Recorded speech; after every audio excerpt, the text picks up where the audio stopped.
Minion right here. Cheers. Cheers to your minion. That's right. Well, it says yellow is the new black. Okay. Hey guys, welcome to another episode of Drinks with Authors. This is our July happy hour with J.E. Taylor.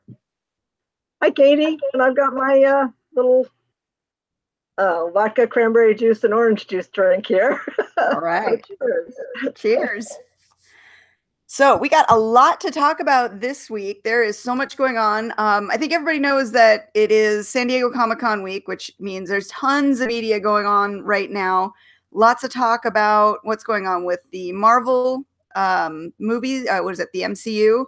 A lot of talk about all of the new DC stuff. I mean, it's just everywhere you go, you can't help but hear about these major motion pictures, these major franchises. So are you following along? Yes, I am. You know, I know my favorite stars are there. Supernatural's there on, I think it's tomorrow or Sunday in Hall H. So I wish I was there. Yeah, same here. That is the goal. One of these days, we're going. It'll happen. I keep telling my son that too. Right? I mean, it's like an amazing event to go to, and it's huge. I don't know if the New York Comic-Con's as big or bigger at this point, but San Diego's like the original, right? Right. I think the San Diego, isn't that the international one though, versus New York, which is just regular. But yeah, New York is not as big as San Diego because San Diego's got, much more. I think the venue is bigger in San Diego than it would be in New York anyway. At least from what I remember of where it's held in New York. Well, and they've got such a huge pull that they have to raffle the tickets off. You can't just get a ticket. You have to actually get in and hope that you are approved to get a ticket because they only have so many that they can sell. Right. And I don't know when they do the raffles, but then you have to get hotels and airfare and all of that lovely stuff to go with it. Yeah, right. There goes any vacation plans you might have had for the next 2 years for this one weekend event. But it's exactly. Huge though. It's where everyone who wants to be seen or wants to talk about something pop culture is. I mean, that's it. That's the mecca for them. Right, and that's where they show the sneak peeks of all the different, new trailers, etc. Speaking of that Doctor Who new trailer, I'm so excited. I love Doctor Who. I don't watch it. See, and that's the reaction I get from everybody. I'm the only Whovian I know. So anytime I start talking about Doctor Who, I get that from everybody else. It's that sad puppy dog look of I don't know what you're talking about. I've heard of it. And what was I? They showed a trailer the other day, and it was online for a second, and then it was gone. And I was like, where'd it go? It was the Walking Dead trailer. I think it slipped, and then was pulled back. I'm like, where'd it go? I can't find it now. Yeah, that was probably an oops. Yep. And most of the big major franchises are doing that. They're waiting until Comic-Con. They're releasing the trailers and the sneak peeks at Comic-Con. And for the rest of us who don't get to go, we'll see it maybe in a couple of days to a week later. Yeah, or on YouTube. We'll see it on the YouTube videos. Yeah. Yes. Someday. I'm going one of these days.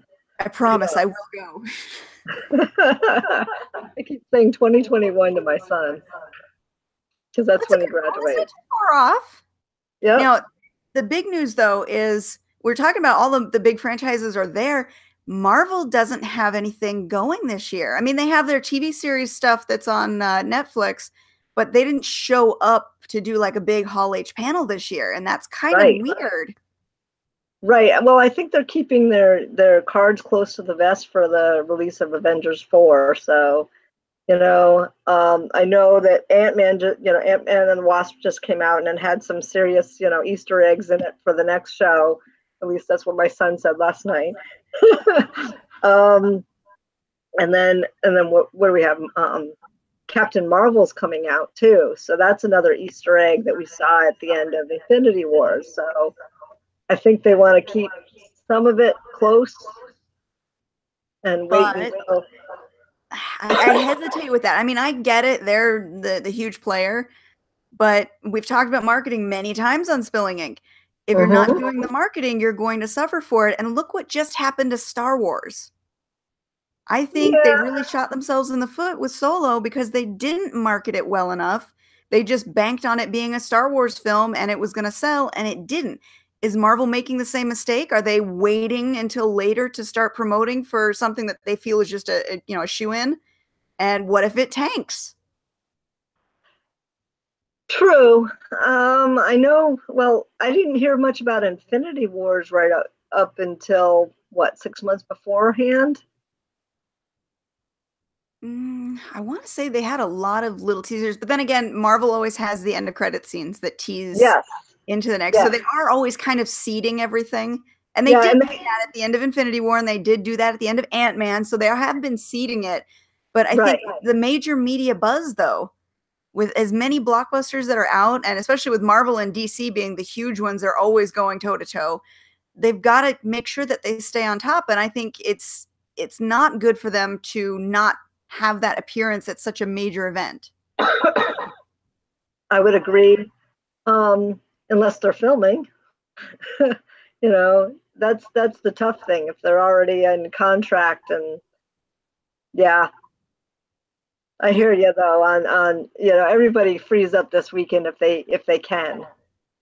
Yeah, that's where everyone who wants to be seen is, and all of the TV series that want to promote, all of the movie franchises that want to promote, they're there. They're sharing their stuff. The Hall H, the famous Hall H lines that people have to literally camp out overnight so that they can sit in on these panels. And there's a reason for that, because they're getting that something special that nobody else gets, until much later. Right.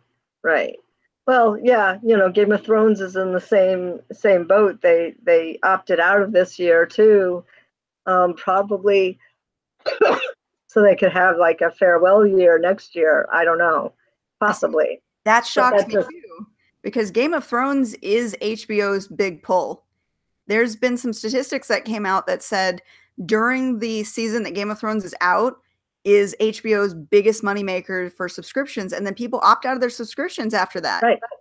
So, what are they doing? That would be me.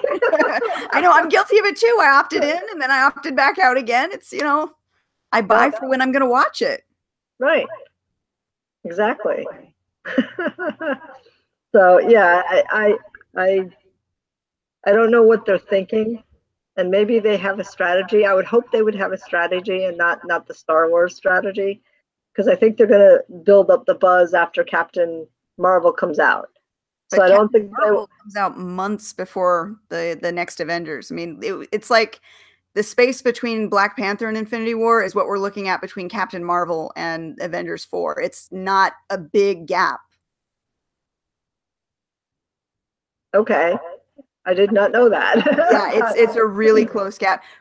Joe with Go Indie Now is actually in our chat, and he says the rumor is that Kevin Feige's stepping down and leaving Marvel, and the next phase will be handed over to someone else. That brings up yet another issue, and that was one I wanted to talk about tonight too, which is be careful what you tweet. Yes. Gunn, who is the I think writer-producer for the Guardians of the Galaxy, which is a major Marvel franchise. Yeah. He was just fired recently for tweets that resurfaced from years ago. And that was huge. And he was actually somebody that Kevin Feige had said in the past might take the reins of Marvel eventually. So that's a huge shocker. Yeah. Well, I know. Yeah, that is a shocker. And yeah, the internet never dies. What you put out there never goes away. All of that stuff. So it's, And that's a lesson for everyone, whether you're an author, filmmaker, what have you. If you have a public presence online, be very careful, because it will come back to bite you, whatever you say. Yep. Be ethical, be nice.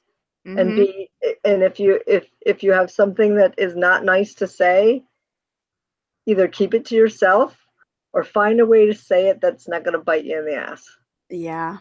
Because, You I know? mean, to lose your job, lose your potential future over, and apparently they were some really bad tweets. I'm not going to repeat anything that was said, but you know, it comes back. Oh, It yes. comes back. Doesn't matter how many years down the line, it does come back. Yep. It comes back to haunt you. And speaking of unethical or outlandish, let's talk about another trademark thing. Oh God, not another cocky gate. Yes. A template of a cover. And, you know, I'm still trying to wrap my head around that. How can, and for those that don't know, you know, or aren't in the industry, there's this writer that is trying to copyright a cover with the title at the top, a person holding a weapon, and the author name below. In that format, no matter what it is, whether it's a man or a woman, he wants to copyright that. I mean, not copyright that, sorry, trademark that. And it's ludicrous because 90% of the covers in that genre have that formatted model and have for years. So he's trying to trademark something that's already out there. It's not like he's trying to trademark his covers. He's trying to trademark the template. Why are people doing this? We knew it was going to open up a can of worms when Cocky Gate started, but that is taking it to new levels of ridiculousness. Right. Well, this is also the author that tried to trademark Dragon Slayer. And those things shouldn't even pass. What does it say about the trademarking agency that crap like this is getting passed? These haven't been passed yet. Cocky, I think, was, but the other ones hadn't been, because they've already been argued against. And how much wasted money is that in attempting to trademark something ridiculous? Right, exactly. Unfortunately, this author also recently in the latest Amazon sweep of knocking authors off their platform, he was one of the victims of that. Whether he's a victim or not, I don't know. You know, sometimes when Amazon swings the ban hammer, they do a good job with it, and sometimes they don't. In this case, if they did that to him and he was obviously trying to game the system, trying to break the rules, good on Amazon. Right. You know, we don't know if he had, you know, there's no, Amazon won't tell us why they did these things, so you can't, you know, really say he was wrong or he was swept up in it. But this other stuff that he's doing, it just seems like he's trying to game this system to get money or do something, you know, an easy way instead of, you know, working hard, writing good books and keeping your head down. What happened to the good old days? Apparently that's not the way you do it these days. You don't, you know, head down, put out a good book, write the next one. It's constantly figuring out how to game the system, how to figure out what keywords are going to get you the most visibility and where to get the best advertising. It's not about the writing anymore. It's so much more about the business end that the writing becomes almost inconsequential. I've seen a lot of books that people just slap out there as fast as possible because they're trying to get the algorithms right. It's ridiculous. Yeah. I mean, writing fast, I mean, if you can do it, is great, but you have to have the story. You have to be able to craft a story. I mean, hopefully I do that well. I do write fast. You do, but I've enjoyed every book I've read of yours, so I think you got it down. It's the storytelling piece that has to be there, not just, you know, words on a page. You do it well as well. Thank you. So, and it's not just the writing though; it's the editing, it's the layout, the formatting, the proofreading. There's so many steps that go beyond writing before it gets to market. That if you're missing some of them, how are you putting out quality? Agreed. You know, I don't know, but so many people do that, and you know, the cutting corners of things, like, you know, the covers that have pirated pictures, you know, the pirates that pull copies that aren't theirs and put them up as theirs or put them up on other sites. I mean, all of these people, it's a matter of ethics. And it seems like in today's world, a lot of those ethical baselines aren't there, which is sad. Yeah, and it just makes the rest of us have a harder job. Right. Exactly. There was we talked about it pre-show. There was an article that and I wish I could remember his name. The guy who runs Neostock, which is a very popular genre photo site. Dean Samad? Yes, sounds about right. Yes. Posted an article today, which I shared on all of my social media platforms, about watching out for the cover art that you get and where the cover art is coming from, because ultimately you're liable in the end. Your name's on the book cover. And if you go with was it 99 something or other, there's a website that does quick, book covers, or Fiverr, you're not always going to get somebody who's pulling reputable stock photos to use, and ultimately that becomes your liability if somebody comes after you. Yeah, one of my favorite books is the 99 company that you were mentioning. I love the book. The story could hold its own even if it had an ugly cover, but it has this gorgeous cover that, come to find out, every component of it is stolen. And she's just heartbroken. I mean, so it's tough. And when you ask your cover artist, do you have the commercial licenses, or did you get this? Where do you have the right to ask those questions? And if they get all uppity on you, it's like, wait a minute, I'm contracting you to do this work. I'm asking you to show me that you're above board. And if you're not going to, there's a problem. There's absolutely a problem if they get hostile or push back in any way, or say, I don't have, receipts from that. And it's like, well, didn't you just do it? Yeah. And it's, a lot of people are afraid to ask the questions that they should, but you're absolutely right. When you work with somebody that you're contracting with, number one, there should be a contract of some kind, mutually agreed upon terms. Two, it's your right to say, do you have the fonts? Do you have the images? Where are you getting these from? Do you have the licenses for them? Because again, that liability comes back on you if you're caught infringing on somebody else's intellectual property. It's your name on the cover. Absolutely. That's who they're going to come after. And it's your name on the lawsuit. Right. Exactly. So, and, paying a little bit extra for a cover art, artist that is going to give you quality work and has all of the legal ends tied up, is worth it in the long run versus, a multi-$1,000 lawsuit over intellectual property infringement. Right. Exactly. Yes. But that brings up the cost of book production, which most people are always looking to cut corners because book production is costly to do correctly.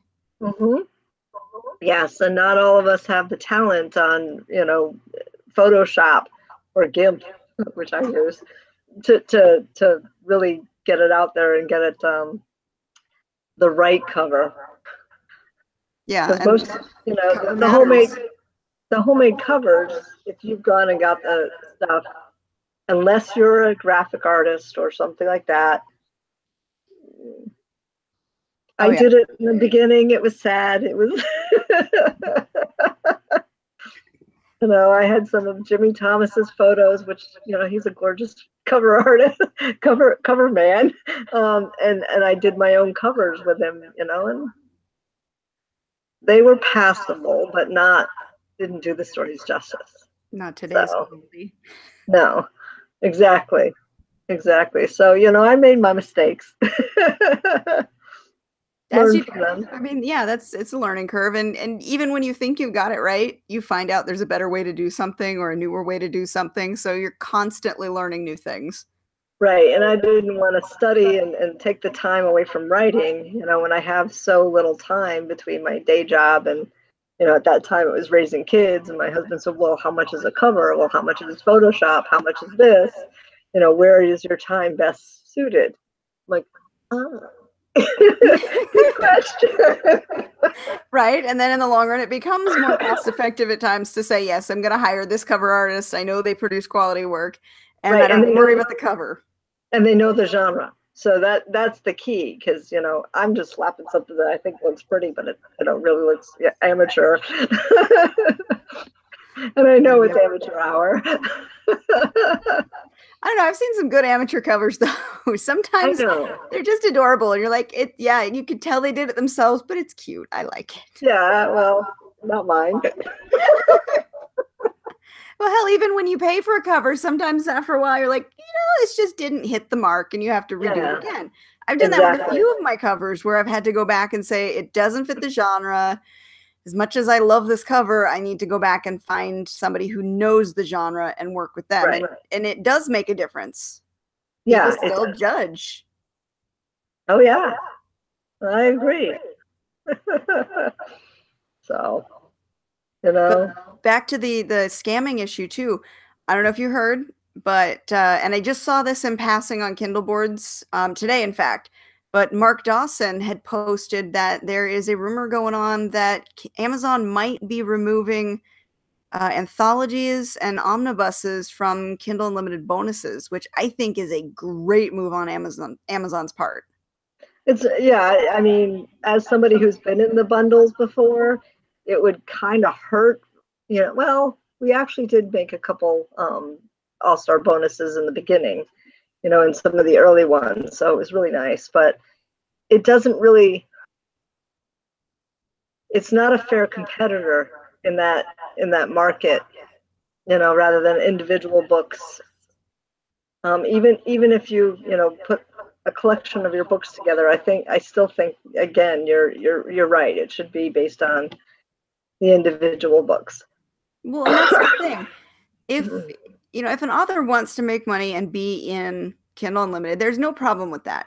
The problem has always been that Kindle Unlimited is so questionable as to what their rules are going to be from month to month, because there's so many people gaming the system and ruining it that Amazon swings that ban hammer and innocent people end up getting hurt.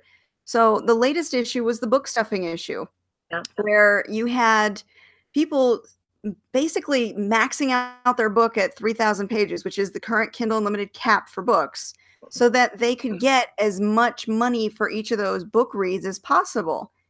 Well, but they have to get people to the end of the books to get the page reads. So yeah, that was part of the.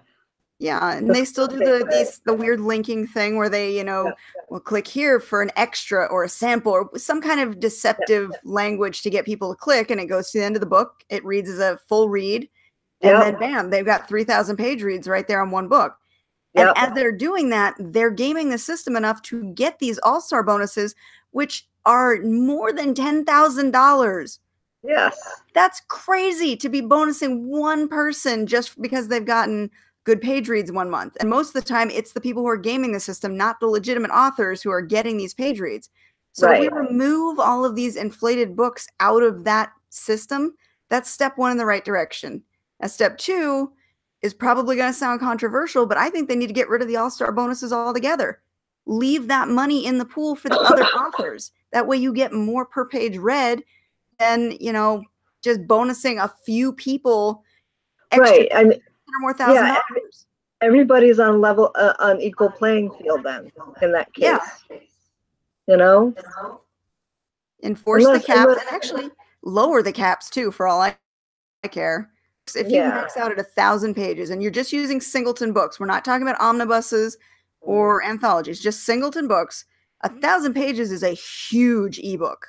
Yes, that's bigger than the stand. All right, so you're not cutting anybody's ability to earn from their book. You're just making sure that they're earning for each book, which is actually a little bit more fair. Yes. And then getting rid of the bonuses so that everybody's getting more money per page read. Then you don't have to worry about people trying to shoot for these extra bonuses. Yeah, they didn't have the bonuses when they just had the per borrow, right? They did. They've always had the all-star bonus. It wasn't always as big as it is now. Okay. But I've seen people with 10,000.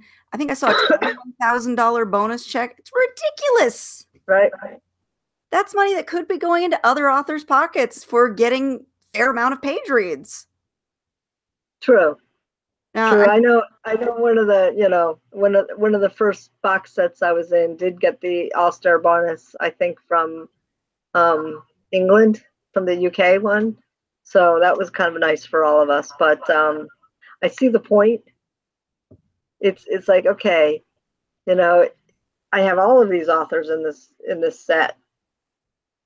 It really shouldn't be applied toward the bonuses, but yeah, I mean, without the bonuses, that would be more money in our pockets. Well, and let's also talk about the 21 author box sets. The 99-cent price point for those kills the value of every other book, because people, I had a comment recently this week, in fact, on a sales ad that I posted for my new book, which just came out. Now the book's listed at $3.99 on Amazon. It is not enrolled in Kindle Unlimited. And I had somebody post, it was the first comment on the post, and they're like, if I'm going to pay $4 for a book, it's going to be in print, which it is in print, but you're not going to pay $4 for it. I'm sorry. Yeah. Average ebook price right now for a brand new 80,000 word book. Sorry. That's what it is. But because there are so many 99-cent books and 99-cent 21 book box sets out there, we're training our readers to wait until they get this, you know, bottom barrel price point, which means authors can't make a living off of their work because no one wants to pay that. Right. And I mean, the only time it's worth it is if you have a book club, and, you know, getting those is like, you know, the lottery, winning the lottery. Seriously. You know, and the one that's just for international doesn't do quite as well as. That's because international, Amazon does have a foothold in the UK. But when it comes to international marketplace, Kobo, iBooks, and I forget what the other one is. They're actually more dominant. Is it Google Play that's more dominant, or Barnes and Noble? Yeah, Google Play. Nook, sadly, Nook just kind of you know, trudges along behind the other ones. Right. I mean, they're a presence. They do make money, but it's the big players are Kobo, especially internationally. Right. That's the big player. iBooks, definitely worldwide. That's a bigger player. Amazon does hold overall 80% of the market share, but when it comes to those individual countries, most people are reading on the other platforms. So doing the international Amazon ads, or not Amazon, BookBub ads don't always get you the return that you want. Right. That's true. It's kind of touch and go on that one. I have noticed that, you know, on Kobo, they used to have, I mean, they have their advertising on the site now that you can get in. They used to send out emails that you have to subscribe, you know, to say, yes, can I be in this? And I noticed those promos, when they did those, I used to get hundreds of downloads at a time. Now it's, because it's on their website, I guess, not going out in emails to their folks, that it's not getting as much traction. So I think overall advertising is saturated. Yeah. You know?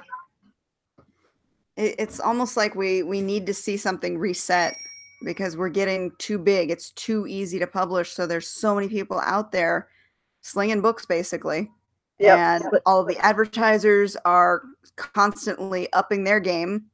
Yep. The costs are increasing, and it's it's almost pricing people out at times. Right. You might be able to put the book out, but the marketing budget's not there. And if the marketing budget's not there, you're not selling the books. So you don't have that available for the next book. And a lot of long timers I see just finally, you know, throwing in the towel and saying, you know what, I'm done. I can't play the game anymore. Right. It's tough. You know, I mean, I haven't done a lot of advertising, and I'm still, you know, plugging along a little, you know, in my little snail way. You know, some months I do, you know, fairly good, but, you know, most of the time it's a car payment and that's it. But it's something. Every little bit helps. Yeah, exactly. Well, exactly. And a lot of time, I almost want to say it's the in-person stuff lately that seems to be having more effect. It used to not be. You know, it used to be book signings and going to, you know, book events didn't have the same return. And now, at least for me in the last year, it seems like I'm getting a lot more one-on-one interaction with readers. Readers are more willing to look at books when they're in person talking to you about them. Whereas in the past, they might have taken your card, maybe looked you up online later. Now they're going, yeah, I want to grab the book now. I want to read this now after talking, with me one-on-one. Are you seeing similar? Have you done a lot of book events this year? I haven't done any book events this year. I've got to get back into those. I used to do them a lot. I used to do a lot of them, and I saw no returns on them. And it might have been that I'm not in like the Comic-Cons or the, things like you have been in, which is actually specifically suited for our genres. Yeah, the fantasy and pop culture is hot, super hot. Right. So, I haven't attempted to get into the one, because there's some in Connecticut, there's some in Rhode Island, which is right here. I could do New York, but I really don't have any inclination to go down to the city for a weekend and spend it inside. So I'd like to go to New York. That'd be fun. Yeah, on bucket list. Yeah. Going out, I mean, we've been there plenty of times, been out and walking, and I've stayed in the city multiple times, but it's just like going down to a Comic-Con with everybody jammed into the little space there. At least San Diego's a lot more spread out, so it's more of a claustrophobia thing. But I've been downtown in the city right after Thanksgiving, so yeah, not fun being herded through the streets. Not at 410 when you can't see over people. Short people problems. Yes, exactly. Bingo. Ding, ding, ding, ding. I'm gonna finish my drink. The Comic-Cons though are fun, and going to them, yes, attending them, selling books with them, definitely for the fantasy, sci-fi. Those are great genres to sell at a Comic-Con, but it's that one-on-one connection that you can build with people that really, it makes the difference. Right. And at those places, people are coming up to you because they have the expectation of, you're already there in that genre. The ones I had been into in the past were all over the map. They were, book signings and book fairs that weren't genre specific. So, my paranormal stuff, all of that stuff was just, alongside some of the other people, it just didn't fit. So it would at a Comic-Con. Now, especially with Comic-Cons, getting in on panels, a lot of authors, especially the big authors, they are requested to go to Comic-Con to do panels. They're actually guest speakers, which is awesome. And you're seeing a lot more of that over the last couple of years too. So they're not only selling books there, but they're being brought in as experts to give talks, to educate people, as well as, have their fans come in and do signings with them as well. Right. I know Jonathan Mayberry is, one of the big ones that goes to the San Diego Comic-Con now that he lives out there. And he's got, what is it, Ian Somerhalder doing V-Wars? Oh my God. Yes. That's awesome. That was like so cool. Every time he posts something about that, I'm like, oh my God, I can't wait for this. We need more vampire TV shows. Yeah. Well, I don't think his vampires are sparkling or. Speaking of, another big news issue this week. Anne Rice's Vampire Chronicles are coming to Hulu. I can't wait. Yep, I saw that. Totally not that too. Totally not.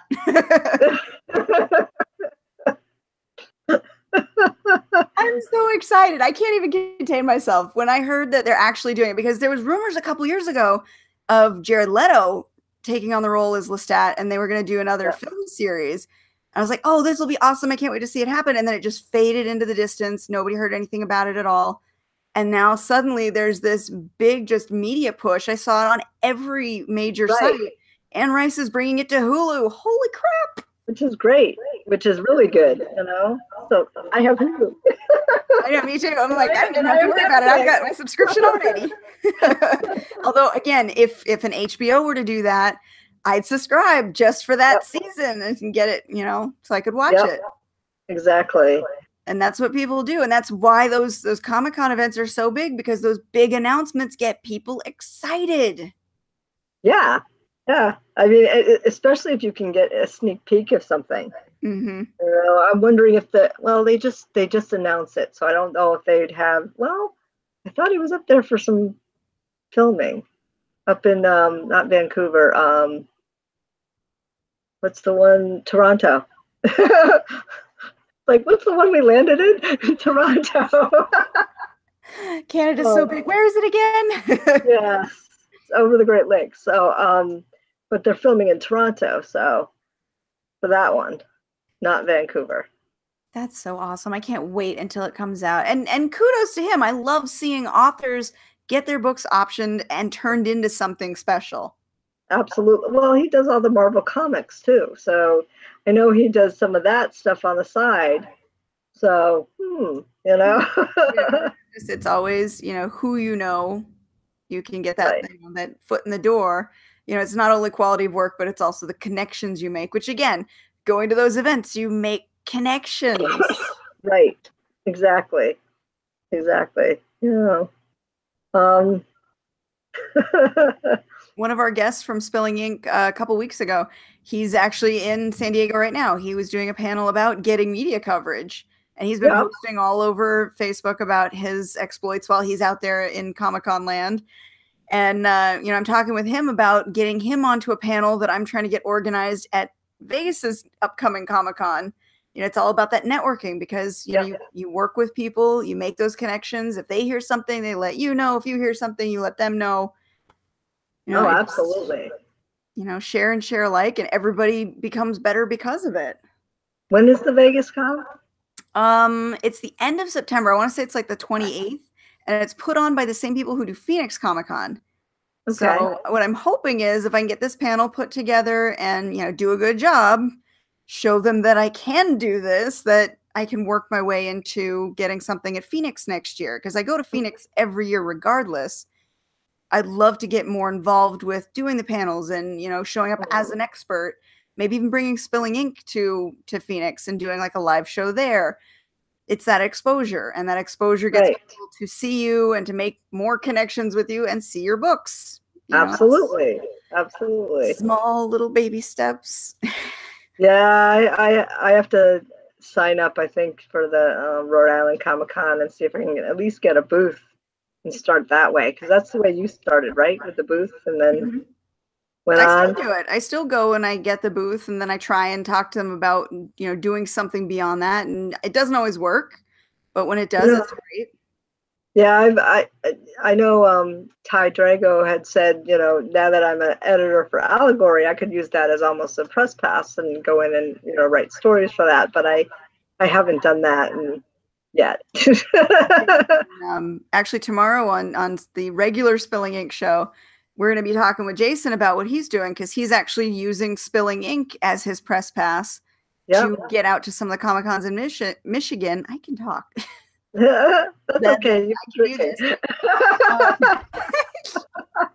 In Michigan, where he lives, because he was telling me, he's like, I don't know where anything is, and I pointed out some things that going on near him. He's like, holy crap, I didn't know these are here. And now he can use Spilling Ink as his way in, so he can explore, find out what's going on, and make those connections, and maybe work that way in too. Yeah. Oh, sorry. I'm sorry. I'm like, something burning. I was just doing that a second ago. It's still bright and sunny outside my window, but it is raining and thundering right now. So I'm like, okay. What's going on? No, I'm like, and then I'm like, oh yeah, I'm sitting near open windows in a campground. Yeah, there would be fire somewhere. Yeah. And I'm like sitting here, looking at all the lights, because we normally don't have all the lights on in here all the time. So I'm like, are they going to burn out on me? It's so weird to see rain while it's sunny. It's the beginning of monsoon season here for us. So we've had on and off really wacky rain showers the last couple of days. Oh yeah. I mean, what day was it?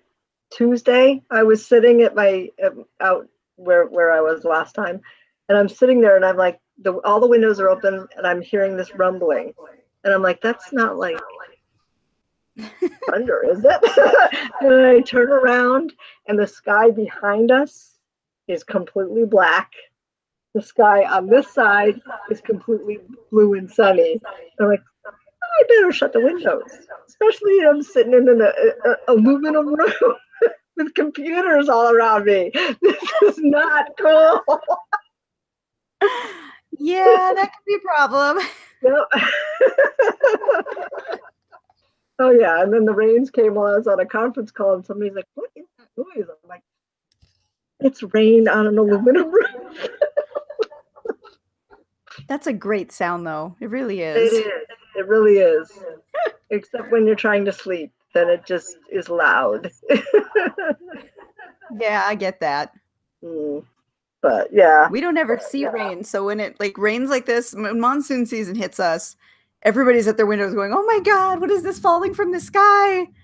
you're Holy crap, that was a lot. out there dancing in it. No, because we get some wicked lightning strikes. Oh, exciting.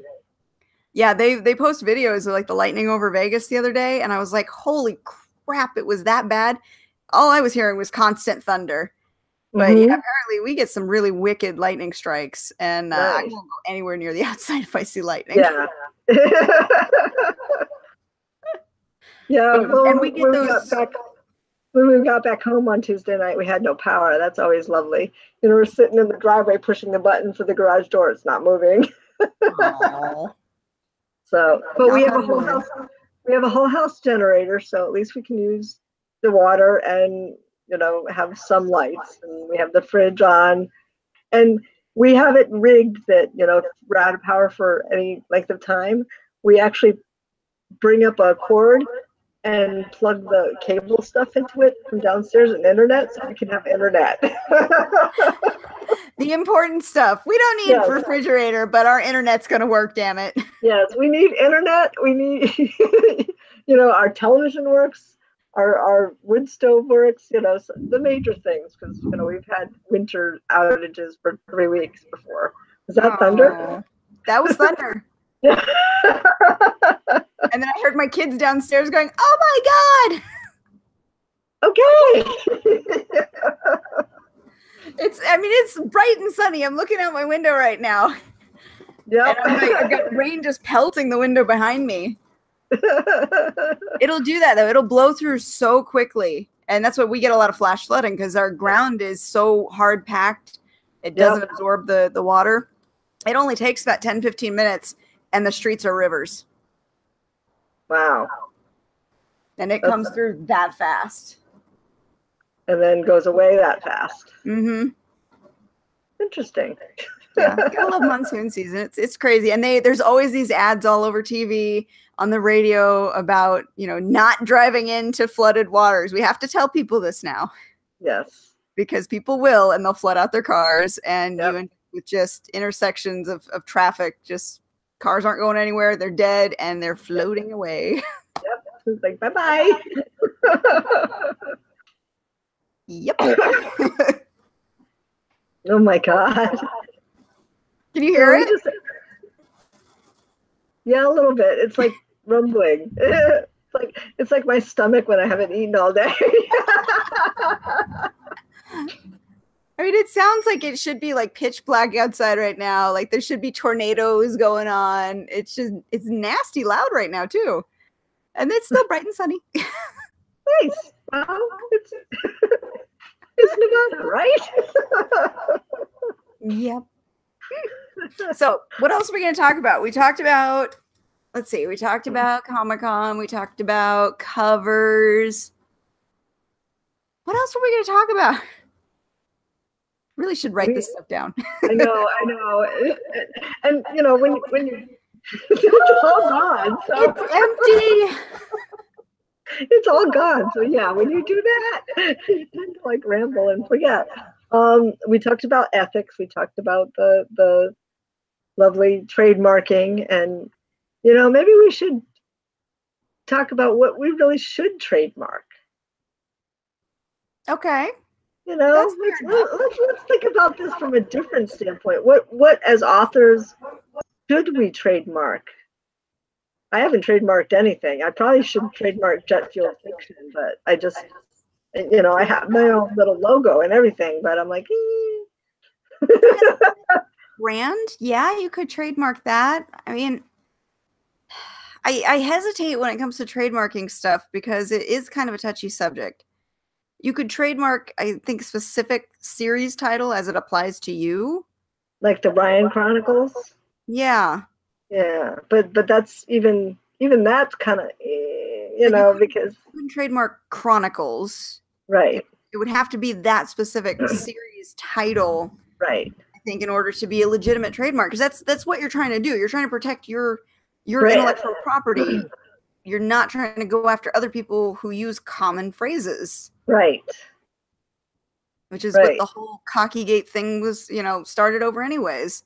And how right. that passed, I don't understand. I know somebody was drinking that day. somebody was drinking like we are. Except theirs didn't run out, obviously. Right, right, exactly. But it's just like, either that or somebody just was stamping, stamp That approved, I believe. paper, That I believe. paper Somebody shuffling. Friday, they're ready to go home. They're just stamp, stamp, stamp, and done. Yep, yep. The widgets are done. I've got my thing cleared. I'm good. I'm going home for the weekend. But did you really read it? I don't I don't know. think so. And I think, honestly, had she trademarked the Cocker Brothers series, that'd Yeah. have been fine. Yep. Exactly. I agree. Just like Dragon Slayer, like even Dragon Slayer series. I mean, it's been done before. That's the whole problem.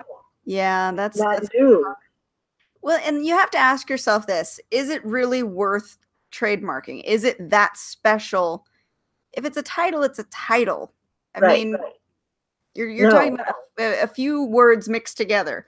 You're not Right. talking about anything truly special and unique. The Right. content of your book, which you have copyrighted, obviously, Right. that's the special stuff. That's the stuff you're protecting, not a few words strung together in a title. I mean, even the Fractured Fairy Tale series, that to me, it's more of the type of book that I wrote than something I really want to brand per se, Yeah. because other people have used it, and it's just like, Yeah, I would hesitate on trademarking. Just right. because it's such a gray area with what you're protecting. And it's a slippery slope to try to protect it. And as you can see, one person got away with it, and now we're seeing an influx of everybody trying to come out and do the same thing because they think that they can make a buck off of it or they're get some trying to variety. or they're trying to protect, stuff because they're afraid. They're doing it out of fear. I don't think this guy was. I think he was, clearly trying to. Well, and how much of it is that 15 minutes of fame? Let's look at the author who did the trademarking. I can't remember her name, obviously. Felicia something or other. Something like that. So her 15 minutes of fame, as far as I'm concerned, wasn't worth it. I don't remember who she was. The only thing I remember is that she trademarked the word cocky, and that was it. Right. And it's something that I know now I'm not going to buy. Right. So was it worth it in the long run? Yeah.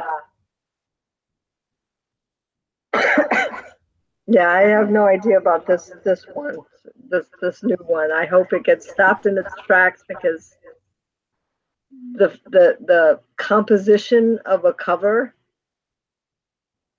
is not a trademarkable thing.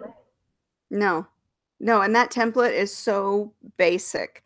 That is the standard template for almost any fantasy book. Right. Exactly. So, and what's he trying to protect now that he's completely kicked off Amazon? How does that happen? I know there was another author, and I'm trying to remember what her name is, who had her account shut down for questionable issues. I know she's still publishing, but I don't know that she's publishing under her account anymore. I think she has other people do it for her. I don't know. Because I mean, you'd think once Amazon has, said you're done, you're done. They are the big guys. They can call the shots. So what do you do at that point? I know. It's a tough thing to swallow, and especially since he was, this guy was making six figures. Oh, well, so that's why he trademarked. He figured that he could bank on that. People with more money than they should have really don't make good decisions. Right, right. Exactly. So, and they shut him off, and don't know if it was page stuffing, don't know if it was questionable formatting, don't know what the situation was. So, we can speculate all we want, and Amazon didn't even tell him, according to his page. Well, Amazon is historically bad about telling people why they do what they do. You violated our terms of service. It's like, okay, which one? What did it's like, what did I do wrong? So well, and then you get the how long it takes to get a response from them, and then you get the generic response, and then you get the submit this to a higher tier, and you wait, and you get another generic response from the next tier, and eventually, after you've emailed Jeff Bezos, you get executive communications to finally call you back. Yes, like a month later is when you get the real answers, if you're able to get them at all. Yeah, exactly. I mean, and sometimes they stand their ground. And again, market share, they own 80% of the book market. When Amazon shuts you down, what do you do? Right. Holy crap. Exactly. You have to play nice. Well, yeah. And a lot of the ones are the KU, Kindle Unlimited authors. So a lot of people have just jumped out of that and gone wide. I went wide as of the end of May with all my stuff. I actually did better in June than I thought I was going to do. But I'm back down to the summer doldrums right now. I think everybody was buying their books for the summer, and now they're just reading them. I had a lot of paperbacks. You have a huge backlist. I mean, that's a ridiculous amount of books to shift over into the wide market too. Yes, it is. It was a fun couple of days. I'm kind of in the midst of that myself, and I'm just moving one book series right now. My Agents of Asset series is already wide to begin with, but the Chronicles just came free of KU, and I decided that since they were the most in line with the Agents of Asset series, I'm going to shift those over first. And I've done some of them. I haven't done all of them yet, and that was a good, couple hours of just trying to shift books over to one site. So and I do each site separately.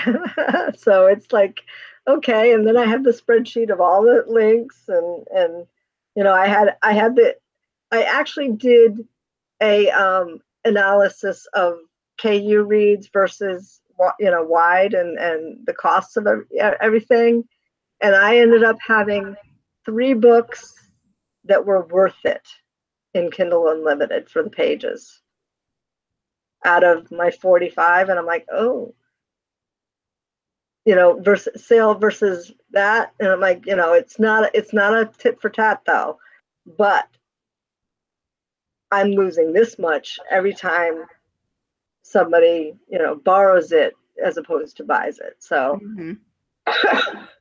now if I could get the sales back up, I'd be golden across the board. But yeah, it was just like, since they did the whole page reads thing, it's the monetary value of a read versus a sale just didn't add up. Yeah, and again, when there's people getting bonus in the tens of thousands of dollars for being an all-star, that's money that could be going to pay per page read for the other authors that are enrolled in the program who still deserve equal share too. Right. Exactly. It would have been nice to be up in the upper end of the half-cent mark. Now it's lower than a half-cent, so it's like, I know, and they keep reducing it to the point where authors are not wanting to be in KU. It's not worth it anymore. Right. If somebody reads my book and I get paid, let's say they read one book of mine, which is up on for $3.99 is the average price of most of my books right now. If somebody reads one on KU and I'm only getting $1.50 for that, that's not worth it to me when that $3.99 book will earn me $2.50 for a sale price or for a royalty. Right. You're killing me to be in the system. Yes, more people are hopefully seeing it in that system, but they're not reading it enough to make it worthwhile for me. And at that point, I have to jump ship. If you're paying me more per page read and it's closer to what I would get for somebody buying the book, then it's a wash. Then I'm going to want to do that. Right. Then it makes sense. And then the exclusivity is not as harsh. Mm-hmm. So, it's a tough trade-off, and I'm not a math person, so doing that math made my head hurt. So I hear you. But it was really eye-opening, when I saw, how many pages that Kindle Unlimited assigned my book, and I did the average. I think I did 4.5 as 0.0045 as the factor, which is pretty close to what it is now. And I was like, oh, that's kind of like depressing, Yeah. And especially if your page reads have gone down. I don't know. Yeah. Well, you're not in it anymore, but it seemed like over the last year, page reads were going down by half. Mm-hmm. And it's, it didn't make sense to me that I would put out more books, because I put on average about 3 a year.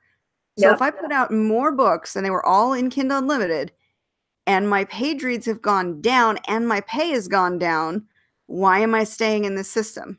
Right. Right. It's a tough choice, and Amazon kind of makes it easier with their sweeping algorithmic changes, and wiping people out, and whether they're innocent or not, and then you can be targeted much easier in that group. So if somebody doesn't like you, they can target you and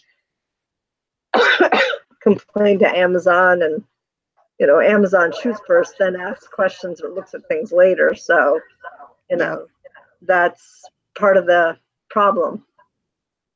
And they take complaints and stuff like that to have more weight than anything else. So, well, they need to overhaul the KU system. I don't think that KU is a bad thing, and I don't think Amazon wants to make it a bad thing.